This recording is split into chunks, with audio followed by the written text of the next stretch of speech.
Bagaimana kabar kalian hari ini? Semoga semua dalam keadaan sehat. Baik, sebelum kita mulai pembelajaran kita, baiknya saya akan memperkenalkan diri saya. Karena kalian masih siswa dan siswa baru, belum belum banyak mengenal tentang siapa saja guru yang ada di sekolah SMA Bintang Timur Pematang Siantar. Baik, nama saya Rendra Siahaan, saya mengajar mata pelajaran seni budaya. Baik, langsung saja akan kita bahas mengenai materi kita pagi ini. Pagi ini kita akan membahas tentang musik tradisional. Nah, di sini dapat kalian melihat. Yang pertama ada peta materi. Musik tradisional dibagi menjadi 4 bagian yang akan kita bahas di dalamnya. Yang pertama pengertian musik, simbol musik dan nilai estetis, kemudian jenis musik, dan yang terakhir fungsi musik. Nah, langsung saja hari ini kita akan membahas tentang 2 bagian. Yang pertama pengertian musik dan yang kedua tentang simbol musik dan nilai estetis. Langsung saja. Di sini ada beberapa hal yang harus kita mengerti. Maksudnya adalah tujuan dari kita mempelajari musik tradisional. Misalnya di sini ada mengidentifikasi beberapa definisi atau pengertian musik dalam masyarakat, menemukan suatu definisi musik yang dapat digunakan untuk memahami keragaman musik tradisional pada masyarakat dan sebagainya. Langsung saja kita mulai. Indonesia adalah negara yang sangat luas dan memiliki beberapa suku-suku di dalamnya. Kemudian, musik adalah sebagai salah satu cabang seni, tidak dapat dipisahkan dengan kehidupan manusia. Sebagai bagian dari kehidupan manusia, musik terdapat dalam setiap kelompok masyarakat di seluruh dunia, baik barat dan timur. Makanya ada istilah musik barat dan musik timur berdasarkan daerahnya atau negaranya. Nah, langsung saja akan kita mulai. Pengertian musik. Dalam kehidupan sehari-hari kita sering mendengar musik. Pasti kita sering mendengar musik, bahkan kita selalu mau melakukan kegiatan bermusik. Contohnya yang paling sederhana, kita kadang mau nyanyi-nyanyi dalam melakukan pekerjaan kita yang lain. Nah, bicara tentang musik, kalian pasti sering mendengar musik. Tapi apabila ada yang bertanya kepada kalian, apakah pengertian musik itu, mungkin sedikit dari kalian agak susah menjelaskan musik itu seperti apa. Nah, di sini ada beberapa pernyataan yang sering sekali dilontarkan atau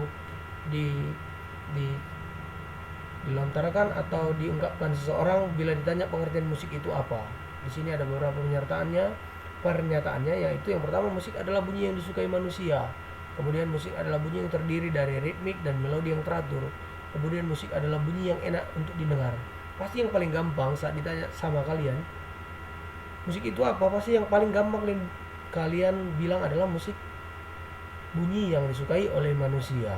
Nah, lantas di sini akan kita bahas, cukup nggak pengertian atau pernyataan bunyi yang disukai manusia cukup menggambarkan pengertian musik itu sendiri? Nah, di sini akan kita bahas. Bicara yang disukai berarti bicara kesenangan atau kesukaan seseorang. Nah, di sini dapat diberi pernyataan sedikit. Mari kita mengidentifikasi ketiga definisi di atas. Jenis atau genre musik apa yang kamu sukai? Sekarang coba kamu dengarkan beberapa genre musik. Dangdut, tradisional, pop, jazz, keroncong, atau musik campur sari.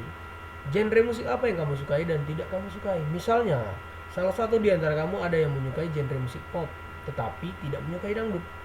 Berdasarkan definisi musik, bunyi yang disukai manusia, maka kamu akan memandang bahwa jazz merupakan musik, sedangkan dangdut mungkin tidak disukai, akan kamu anggap sebagai bukan musik. Jadi di sini dapat kita lihat kalau kesenangan itu berdasarkan subjektifnya, berdasarkan orangnya, karena setiap orang itu kesenangannya berbeda. Jadi contoh, misalnya saya suka musik pop, kamu suka musik jazz. Lantas karena saya suka musik pop dan tidak suka musik jazz, saya tidak menganggap jazz itu sebagai musik. Nah, tidak bisa seperti itu. Jadi sedikit egois ibaratnya. Dan saya rasa pernyataan ini sedikit kurang menggambarkan pengertian musik tersebut. Kemudian kita bahas pernyataan yang kedua. Musik adalah bunyi yang terdengar enak di telinga. Benarkah? Balik lagi, Saya rasa pernyataan ini sedikit sama dengan pernyataan di atas. Musik adalah bunyi yang terdengar enak di telinga. Nah, jadi yang tidak enak didengar di telinga itu bukan musik. Contoh, banyak sekali genre musik. Ada genre musik yang suara musiknya itu menggelegar, keras-keras. Kemudian untuk sebagian orang itu tidak enak didengar. Kemudian ada musik yang mellow, musik yang tenang. Dan untuk sebagian orang musik itu enak didengar karena dia suka musik yang pelan-pelan, yang tidak merusak telinganya atau tidak membuat bising. Lantas itu bisa menggambarkan musik secara meluas. Saya rasa tidak bisa dibilang begitu, karena definisi tidak enak dan enak itu berbeda untuk setiap orang. Kemudian musik sebagai bahasa yang universal. Nah, balik lagi seperti saya bilang di awal, musik itu atau Indonesia itu memiliki banyak sub-suku di dalamnya. Contohnya kita suku Batak, kita pasti mengerti dengan bahasa Batak atau musik yang biasa kita dengar dalam musik Batak. Kemudian saat kita mendengar musik Sunda, musik Jawa atau musik Papua, mungkin kita sedikit kurang mengerti. Kenapa? Karena kita tidak terbiasa dengan kebudayaan mereka. Lantas dengan kita yang tidak terbiasa dan tidak mengetahui budaya mereka, apalagi musik mereka, lantas kita bisa mengerti, misalnya lantas kita bisa menyukainya, atau lantas bahasa mereka dalam bermusik itu bisa kita ketahui. Tidak juga kan? Jadi agak sedikit kurang menggambarkan musik itu secara menyeluruh. Kenapa? Karena ketidaktahuan kita akan musik seseorang sangat sulit untuk membuat kita suka, apalagi mengerti. Benar kan? Nah, di sini dapat saya simpulkan apa itu musik. Musik adalah seni tentang kombinasi ritmik dari nada-nada baik vokal maupun instrumental, meliputi melodi dan harmoni sebagai ekspresi dari segala rasa indah manusia yang ingin diungkapkan, terutama aspek emosional.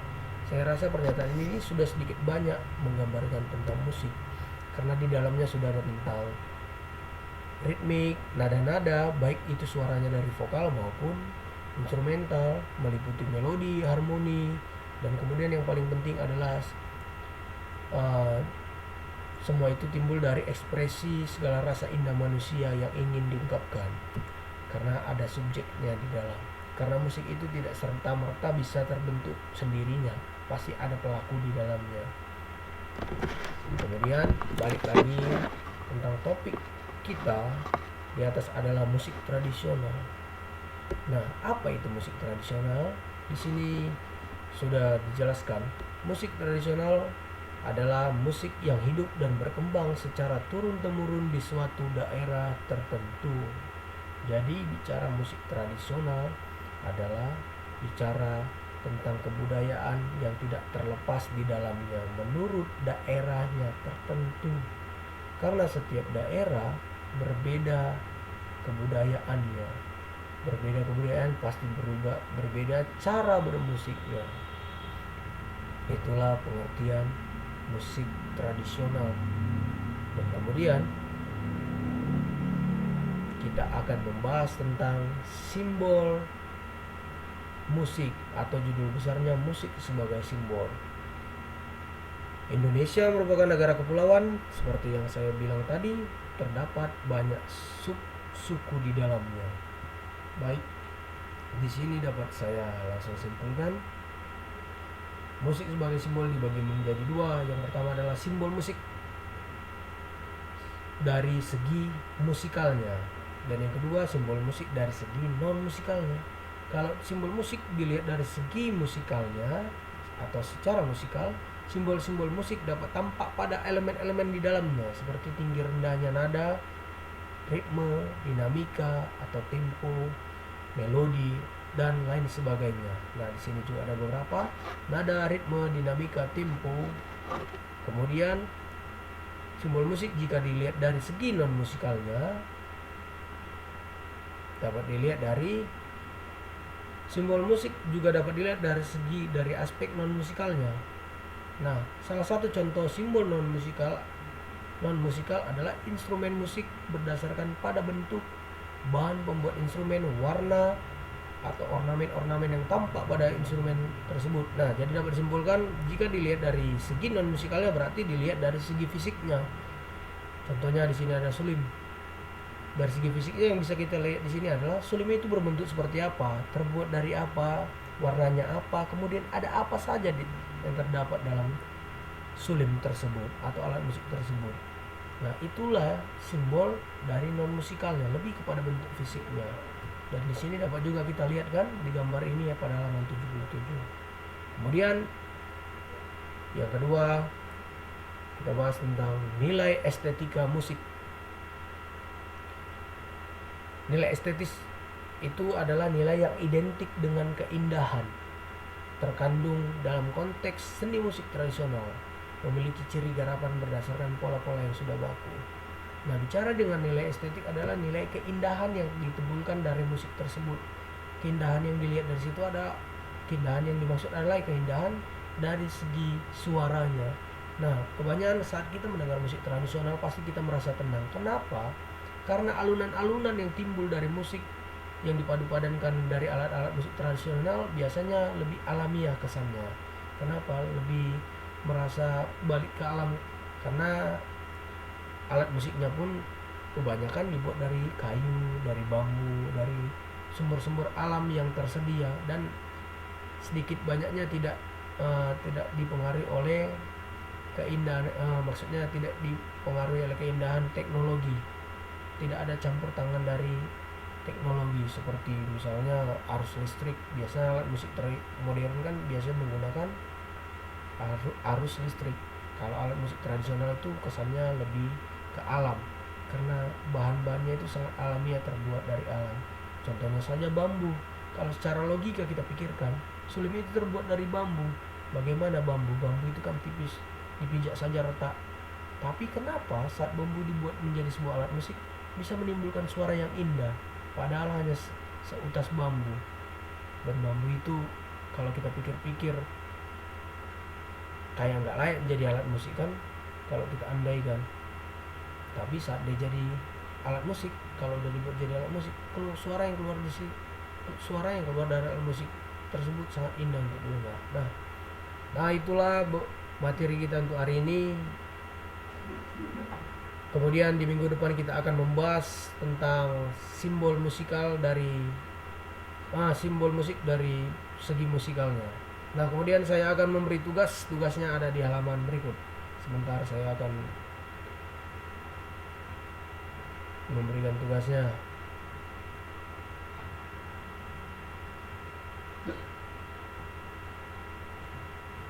Nah, tugasnya ada di halaman 70.